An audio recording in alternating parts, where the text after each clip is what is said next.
Hello, I am Fritz the Jovial. We were raised Catholic and also atheist, sort of intellectual expression, artistic expression, but don't cross that line into sexual expression. There was a lot of rage and anger in my house, which, again, at the time seemed totally normal to me, but turns out when you go into the rest of society, it's not okay. I was diagnosed with pretty bad learning disability. That combined with the anger and the rage, I was going to develop a lot of anxiety. And as I'm getting into like middle school and high school, I'm becoming attracted to basically my older male teachers. And I would get really close, and they thought this was like a platonic sort of just really great sort of child, older male role model relationship. And when they would figure out that I was attracted to them, they would freak out and, of course, wouldn't talk to me. So there's a lot of scary parallels to being attracted to older men, especially when you're younger, and you think as long as you are okay with it, everybody's okay with it. I'm realizing now it was actually a pretty scary thing that I was getting involved in. I guess at that point, I'm young, I'm starting to skip school, my parents were gone a lot through my teens. I was doing a lot of partying, house parties, drugs, just getting into trouble in general. So when I turned 16, all my friends are hooking up, and this is sophomore in high school. And I was not, because I was really interested in older men and I didn't really know how to go about it. How would you do that? There is no internet, by the way, at this point, or it was just starting. People were not online the way they are today. So there was a newspaper, it was called The Onion, and you'd flip to the back and it would say, classifieds. And so I called this phone number where you'd leave a voicemail for some guy that sounds nice. You get his description, you call the number and leave a message, and, well, he called back. I had a fake ID because of course I did. And so Sam didn't know how old I was. In the States, 16 is illegal.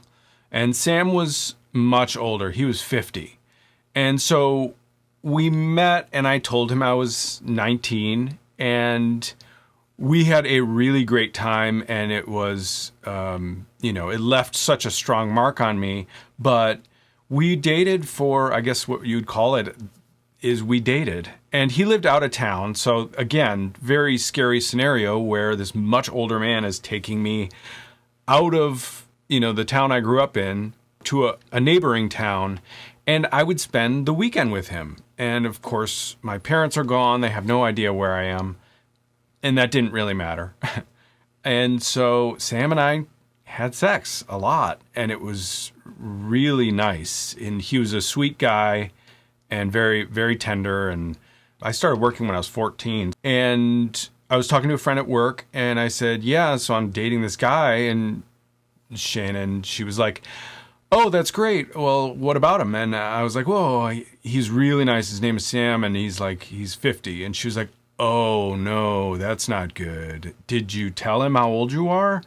And I said, no, I didn't. She's like, yeah, you should probably tell him. And, she's like in her 20s, so she knows at least enough to know that this is really, really bad. And I didn't understand the gravity of the situation. So I did tell him, and he was really upset. It was bad. And I didn't realize how bad, because, I'm just doing my thing, getting what I wanted out of the situation, not realizing how much danger I put him in. But I also had, this very strong feelings for him. He was my first lover, and I had to stop seeing him pretty much immediately. So no phone calls, and I also couldn't tell anybody about it for fear of, bringing him into some very serious legal predicaments.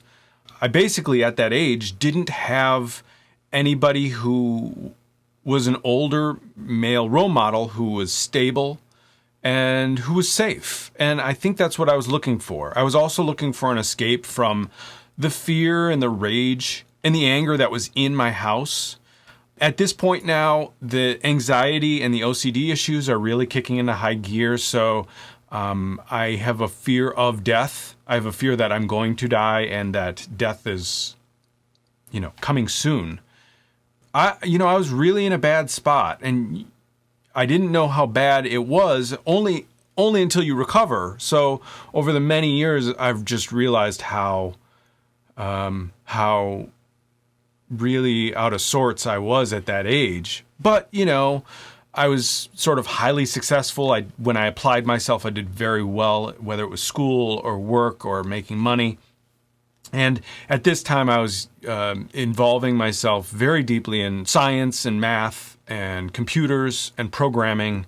And I excelled at that kind of stuff because it wasn't literary. It wasn't like some social liberal arts with tons of reading. It was very logic, mathematics applied. So yeah, at that age, I did very well. And then I also obviously couldn't see older men, especially once I realized just how much danger I was putting people in.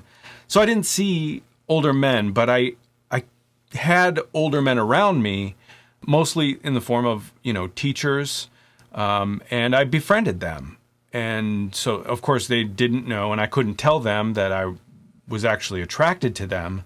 I was skinny, I was extremely fit, red hair, and, all through sort of childhood, red hair I got made fun of it for it. But as soon as I turned sexual and started to seek out older men, I realized, oh, that really turns them on as well. So then it went from a deficit to being a benefit. Sort of an interesting turn of events. By the time I was 19, internet had really blossomed. This is actually in 1999. There was this online classified ads called Classified 2000. And I put a profile up of very young, stupid 19-year-old me. I didn't know what I wanted at that point. I didn't know what kind of man. I didn't know how old of a man.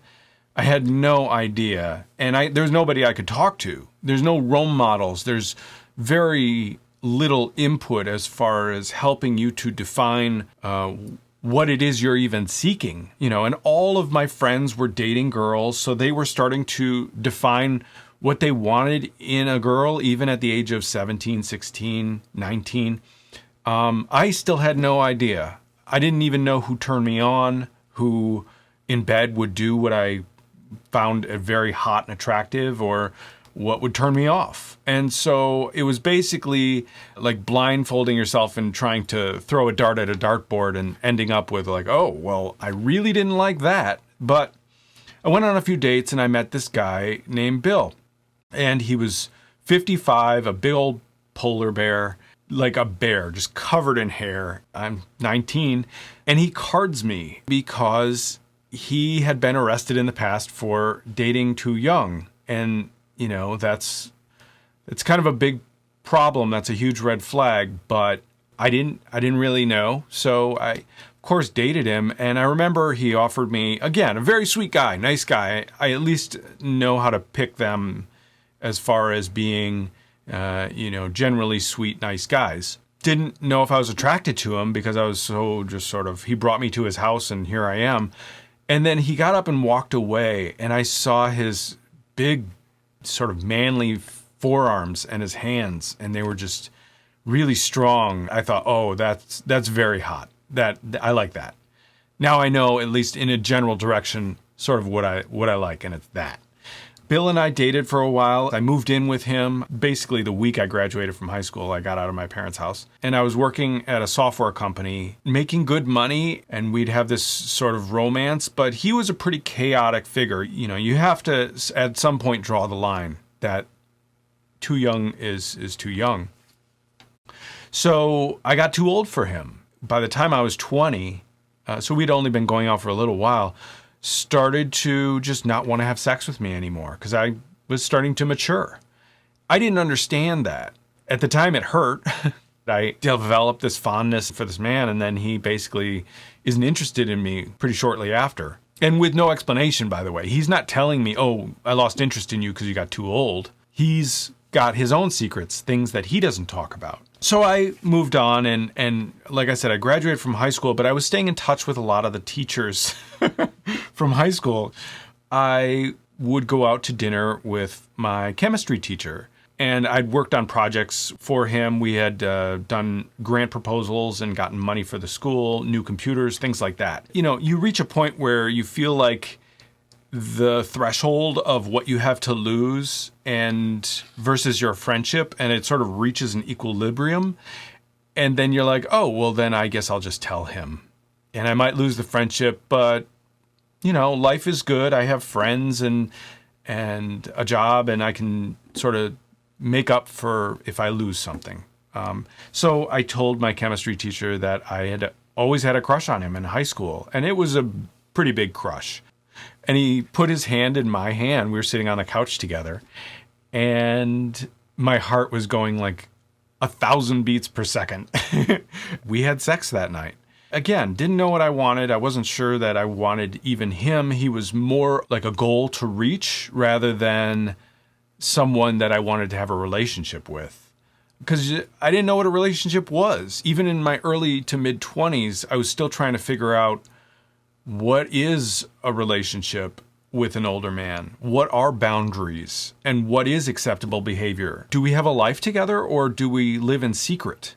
And is this something I can talk about with my friends who probably wouldn't understand? Or even worse, the friends of the older men are also very protective of their older man friends who might see me as a gold digger, somebody who's just looking for the next sort of avenue to take advantage of, and they want to protect their friend. And so they see me as a threat. Society just does not see that the way these two see it, as this like wholesome love affair where you guys are sharing sexual experiences and life experiences together. So in my 20s, I was now working for myself as a computer consultant. I would develop websites for my friends, my older man friends, and everybody needs a website. So it's like being a plumber or an electrician. You have a plumbing problem? I'll be right over.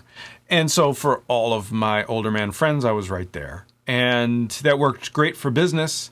It also worked great for just having a lot of friends that I could be close and affectionate with, people who I was willing to open myself up to and feel safe around.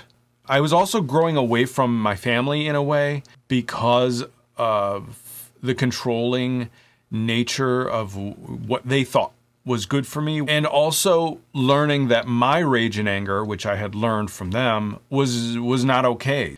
I was also a musician, and so I had a lot of music projects and trying to do recordings, working at studios, signing record deals, and trying to get better and better projects. But it was very hard to be a team player when you have all this rage and also all of these controlling aspects of your personality. Music is a tough industry, so there was a lot of reasons why that didn't work. I had a friend, John Goulet, who was actually a family friend and a colleague of my father's at the university. My father wasn't really present as your sort of typical masculine role model father, but John was there. He was my father, basically. He told me, as an artist, as a musician, you should go to New York. That's where artists go. New York is pretty much the best city in the world, if you can afford it, which I couldn't. And so it crushed me. It is brutal. But I stayed. I had some pretty rocky relationships with some older men, an older man in particular. The city can wreck you as a person, and it did wreck him. He was a mess. I really tried to make it work, and I was very infatuated with him.